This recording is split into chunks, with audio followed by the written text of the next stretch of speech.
How do we gain direction in life when we feel lost?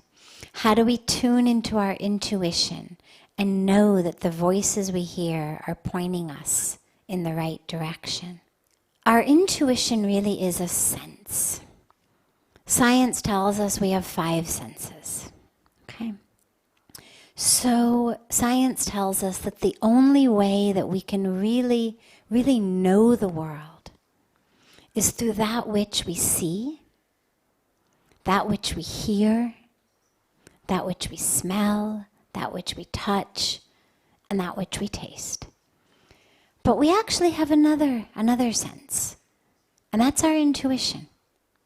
And it really is there. It's not something that some people have, some don't. It's not like some people can smell and some can't. Everyone has the intuition.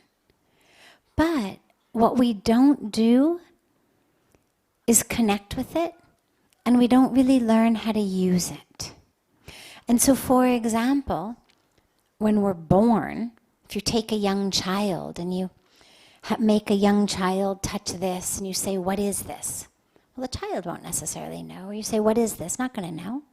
Because they haven't had that type of experience to know, oh, this must be metal. It feels kind of like the cover of your cup. Or, oh, this is wood. Maybe that's a table. The child just hasn't had that experience. They can feel it, but they don't know what to make of it. And in the same way, our intuition is there. But if we haven't developed it, then we don't know what to make of it. We don't know what the voice means, what the calling means. So this is where it's so important to really cultivate the power of intuition and to understand it doesn't come just like another voice in your head. It really comes like a feeling.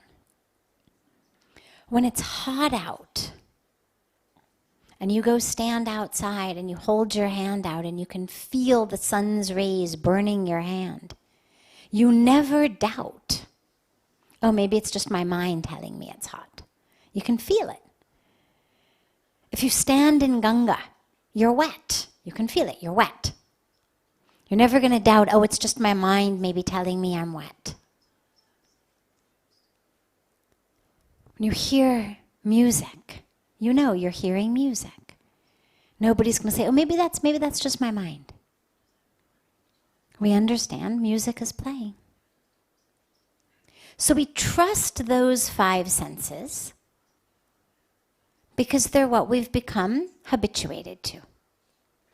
We don't yet trust our intuition because we haven't become habituated to it. And this is where we have to develop a relationship with it, the same way that we have a relationship with our eyes and our ears and our tongue and our nose and our hands, so that we can learn to trust it. But we have to use it, and we have to listen to it.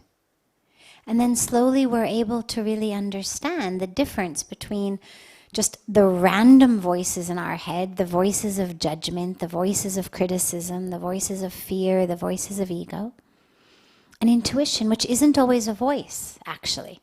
Many times it's a feeling. It may not always be verbal. Many times it's just literally a feeling inside about something. There are places we go that feel really right, places we go that don't feel right. People we're around that feel really right, people we're around that don't feel really right. Things we embark on that feel expansive to us. Things we embark on that feel contracting to us. So that's all intuition. But we have to just develop it the same way that we develop our sight, develop our smell, develop our hearing, develop our touch.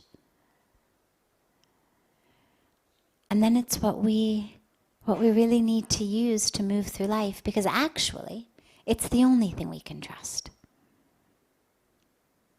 It's actually the only, when you're able to remove the, peel off the ego from it and peel off the fears and desires and peel off those other voices, the pure intuition is actually the only thing we can trust for us. Because no one outside has access to more information about us than our own intuition does. No one outside can give us better information about us and our choices and our life than our own intuition can. But the problem is usually our fears are stuck in there, our desires are stuck in there. What society says is stuck in there. So I may have an intuition, a pull to be a musician, or to be an artist, or to come live in an ashram, or whatever. But the voice of society is, oh, no, that's wrong. You've got too good of an education. You shouldn't waste it. You've got to make something of yourself. As though, you were half-baked unless you made something of yourself. And therefore, you need to be the engineer, or be the doctor, or be the professional, or be this. And we don't even hear what our intuition is saying. And we learn to listen to the voices from outside so much more than from the voices inside. Or we do make decisions based on our intuition, and then our brain starts to second guess them. Shouldn't have done this, shouldn't have done that, oh my God, this, that. And that's all planning mind stuff. That's all jumpy monkey mind stuff. That's all, And it's not that stuff is harmful, it's good. It's good to know the culture you're in. It's good to have a connection with what's culturally appropriate. It's good to take advice of people you love and who love you. Sometimes they can give a different perspective. But our real compass, what Pujya Swamiji calls our GPS, really is inside.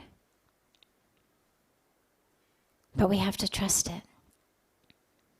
Pujya Swamiji always says, when you enter in anywhere you're going and you enter in an address on the GPS, after you enter the address, there's always one more step. And there's a button that says accept or start.